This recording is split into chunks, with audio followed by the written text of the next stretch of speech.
Also, back in the old days before I retired, I was into because I've been in Capcom a few times. I was involved in a few strategy guides early on, and I was into ranking charts. Which character is the best at the highest level, and make a ranking chart, right? I would change my, and this is kind of a response to David Serlin, which I feel like I feel like David Serlin really never, he didn't understand me. He didn't really take the time to know me, to understand where the heck I was coming from. He just thought I was a prick and a jerk. He didn't want to have anything to do with me. And he thought I was the devil. Okay, whatever. But he didn't really understand that me and the top players, we get together once in a while and we try to figure it out. Why is this character better and why? And we play every matchup, man. We play Blanca versus Honda. Why is Blanca better? Why is Bison better? What can he do? Like, at the highest level, what's the counter and how effective is it? And this and that. So my ranking chart it could change month to month because new things were found out. Because I come out with a ranking chart and then it changes 3 weeks later doesn't mean I'm insane. It just means that people figured out new stuff and the old chart is not as effective. I don't think that Serlin understood that. I think that he didn't really know me well enough or even want to talk to me to try to ask me that. Why did the ranking chart change so often? Also, including Tomo in the ranking chart always skewed it because Rue and Gala are number one every time. I mean, Tomo was the biggest skewer of ranking charts there probably ever was because it wasn't fair. If Tomo never existed, the ranking chart would have been a lot different. Rue would have never been number one on any game. No way. Definitely not. I mean, in hyper fighting, Blanca would have been like number one or number two if it wasn't for Tomo. And everybody would have been looking at that like, Blanca number one on hyper fighting? Hey, dude, ask Mike about that.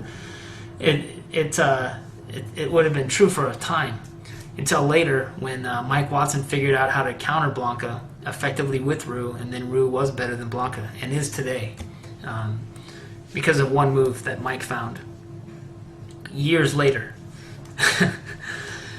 And Street Fighter is funny like that. So David Serlin, he kind of funny guy. I mean, I remember first time I met him, I think, was at the Battle of the Bay at the Alpha 2 tournament, I think, and you guys would not have believed. I was just a hated guy, dude. These guys just don't like me because they just didn't understand me. And the line of quarters on the machine I was playing on was like from the left side to the right side, just solid quarters, man. These guys were lining up by like 20 at a time to play me. There's just a huge line of people. I remember I seen Serlin come up and put his quarter on the machine against me in Alpha 2, and I'm thinking, I don't even know how to take this. Like, what should I say to the guy? Should I talk crap? And I didn't even know what to say to him, really, so I just beat the hell out of him. Beat him pretty bad. And the reason I beat him wasn't necessarily because I was like the best player. It's just because I knew about one move that he didn't know about, right? But that's how it was when you play with the best players. You know about things, little things that like, high level players even. You call Serlin high level, I call him like medium high level. He didn't know about it. So as soon as I did it, he didn't know what to do because you can't do anything. Because Serlin's Bison on Alpha 2, I got to give it to him, man. Best Bison, very good. Guy played a very chaotic style, extremely good strategy, and he was a smart guy. I wish a perfect example of his not understanding me happened all the time to me at World's Finest. There's this guy named Gerald Abraham, buddy of mine, one of the best guys you'll ever meet. He was watching me, and I never said anything to him. The guy thought I was a total jerk, total prick, okay? And he played me, and, maybe I was playing Sagat, I think, and I grabbed him, and I threw him in the corner, and I was like, hey.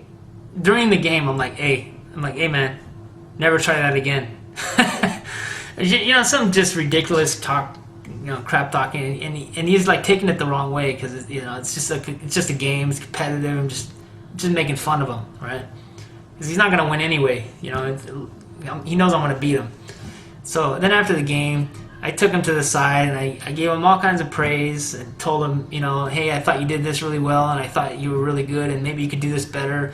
And if you want to play sometime, I'd be, we can play. And immediately the guy saw the other side of me, and we became good friends after that.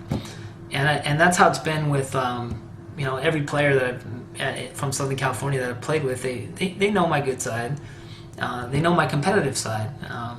I never go to a tournament and I'm like, hey, F you, you suck and you're a piece of crap. I mean, I've seen Mike Watson do that, but that it just makes me laugh.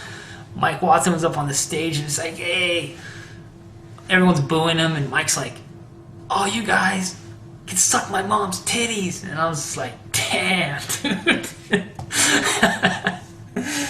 Mike, man, I love that guy. Anyway, yeah, the old days are a lot of fun, but my way of thinking is like a chess player. So if you see the way I played in the old days, it's extremely aggressive at first, because in chess you want to put them in a position where it throws off to where they're on the defense, right?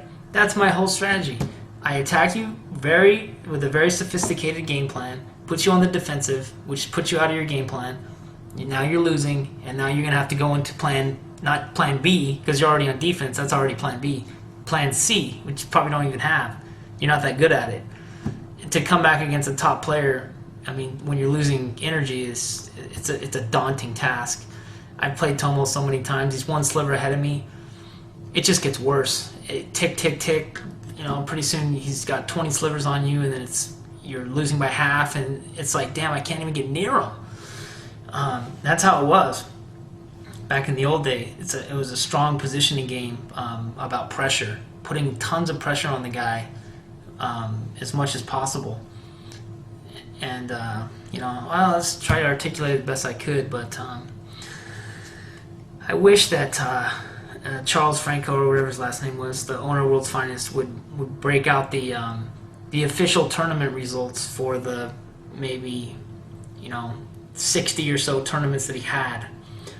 And if you saw who I played and what the score was every time and how I won, and if there was videotapes of all that, it would have made my legacy or whatever look a lot better. But my legacy was, people people at World's Finest thought I was really good. But then when I played in tournaments and Super Turbo, I played Alpha 1, played in Alpha 2, and then I'm consistently just getting top 5. After Super, where I was just number 1 all day when Tomo wasn't there, or the beginning of Super rather, and hyper fighting really was my game. It just tarnished me, and but I'm telling you, I just had the attitude. I don't care if I lose, man. I'm just trying to play and have fun. If people want to think they're better, I don't care. I know I was one of the kings of hyper fighting Champion Edition and Super. I was one of the best. I wasn't playing for $10,000 or anything like that, but some of the times it was a good time, and it got old, and there's no way I can compete with these new guys. I can't come back and think that some 39-year-old dude is going to come in there. I'm going to teach you a lesson, because people have to remember, like, people get old. Your skills deteriorate. You can't just will your way to win. You gotta have all that. You gotta be reaction time at the highest level, plus the strategy at the highest level. And my strategy right now might be at the highest level, but the reaction time just won't allow me to compete. So that's a little bit about my play style in the past and different things. Lastly, I just wanted to people want to know what my opinion is on certain players, and obviously you guys all know I thought Tomo was the best Street Fighter player that ever lived. Definitely was. Daigo Umahara, or I don't know how to pronounce his last name, but Daigo. I got a call in 2004. Kuni Fanata remembered me, right? The nice guy. Nice for thinking about me. So I rolled down to the arcade and haven't played AE edition and haven't practiced and haven't done anything. And Daigo was in town for a big deal or something and had his whole entourage with him of all the best players. And Kuni was there. Good to see Kuni. I sat down and I didn't know what to expect, and honestly, I thought I was gonna lose 20-0. I didn't think that I was gonna be as competitive as I was. AE was a weird game. I couldn't get the timing down. Like you can see in the matches when I was playing Blanca, like I tried to jump on his head and I didn't have the timing. And I missed the hit. I didn't have the timing. I couldn't land any hits with Blanca. It was just like, dang. I felt like if I would have had the timing, like I don't think he would have beat my Blanca with anyone. But I just couldn't get the timing. I was frustrated, man. So I switched to Guile, and I did a lot better with Guile. I perfected him a lot of times. I don't think he was ready for it was interesting because it was a total clash between styles.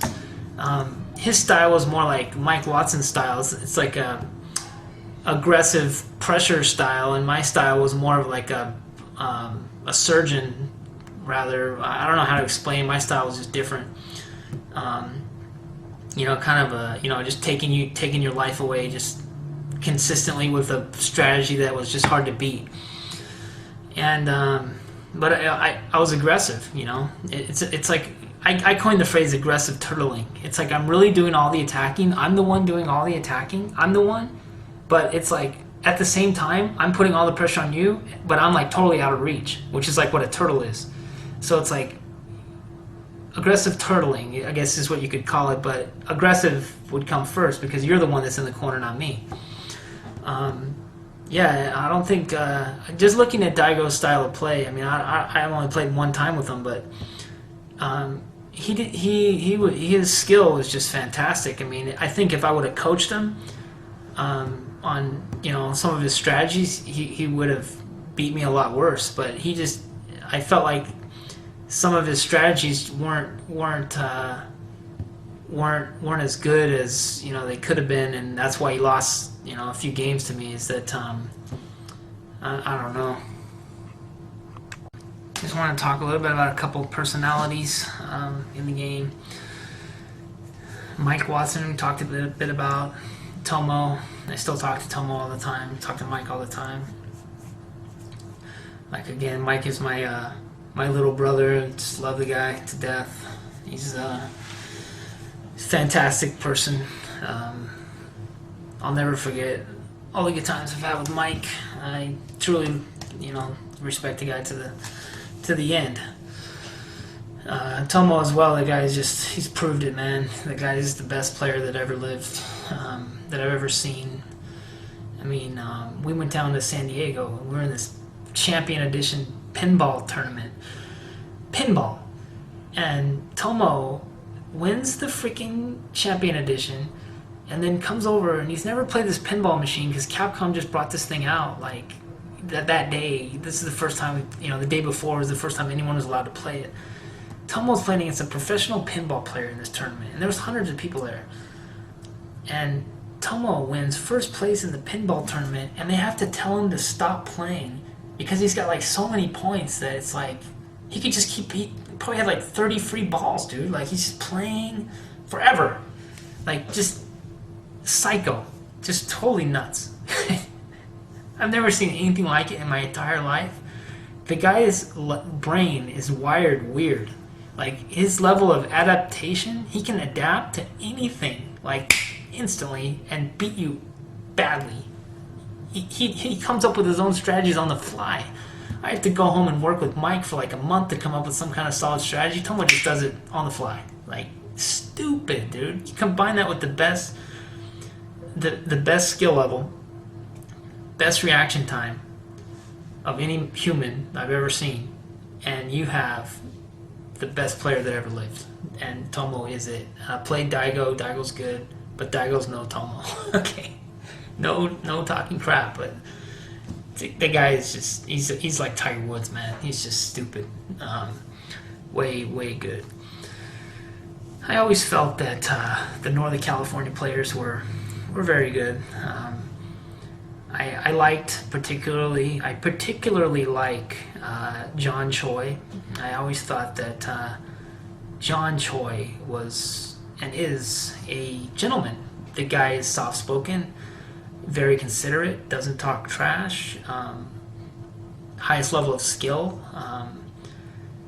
Just probably the most well-rounded, solid player that has lasted, besides Mike Watson.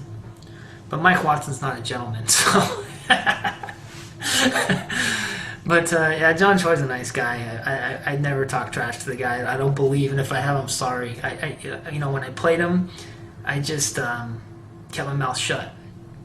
I try to give him the respect that he deserves. And Thomas Osaki, though, he was a good player. Again, I thought he would have been top 5 at World's Finest. If he would have played at World's Finest, he might have been ranked 4 or 5. Before Super Edition or Super during for hyper fighting in Super, he might have been ranked top 5. That's my honest assessment. He was a confident player. Did open his mouth once in a while when I played him, and it was an honor to play him. A guy that good, to go and meet him and play him. I'll just say right now that Super Turbo, I was never as good as Thomas Sasaki, and he was better than me. I think Mike was his equal, to be honest, straight up. If Mike and Thomas played enough times, or Mike played anyone at Super Turbo back then enough times, it probably would have came out and 50-50, or Mike was the best. Because Mike Watson is just stupid good, man, at Super Turbo. He was back then, at least. Of course, he gets older. He keeps playing in tournaments, at the Evo or whatever, and he does okay. I mean, for a 30-something-year-old man to do good at Super Turbo, that's just fantastic. Mike's just the Iron Man of Street Fighter. He's just been top player at every single dang game. Guys, you got to give it up to him, man. He's a true champion. I think Mike is outside Tomo, probably one of the most decorated players. And for Mike to continually play on and not be afraid to lose, to tarnish his reputation, that says a lot. Okay, it's easy to be number one, and then you're like, okay, I don't want to, come back and get destroyed and look bad like Michael Jordan did. Came back from retirement, and he was just a shadow of his former self. Mike might be a shadow of his former self, but the guy just keeps trying, man, and you got to respect the guy for that. People boo Mike, and I just can't believe it. The guy is good for the game. Back when I used to play, I mean, I'm not kidding you, there was probably 100 people around the U.S. that played just to beat me. I mean, I'd put people in arcades. People went just to practice to beat me because they just hated me. And I argued with Mike over this many, many times. I said, Mike, we can't be these people's friends, man, because if we're these people's friends, they're going to lose motivation. They're not going to practice. We're not going to want it as much. We're going to be complacent. We're going to go to the tournament. We're just going to get beat, dude. We can't be talking to these people. We can't do this. We can't do that. This is the strategy. Secrecy. Intimidation. Don't talk to them, right? Mike didn't like it. Want to be everyone's friend, and Mike is everybody's friend. I mean, and I'm not. So, I mean, Mike... we differed on that, and we did talk about that, but that's how it was.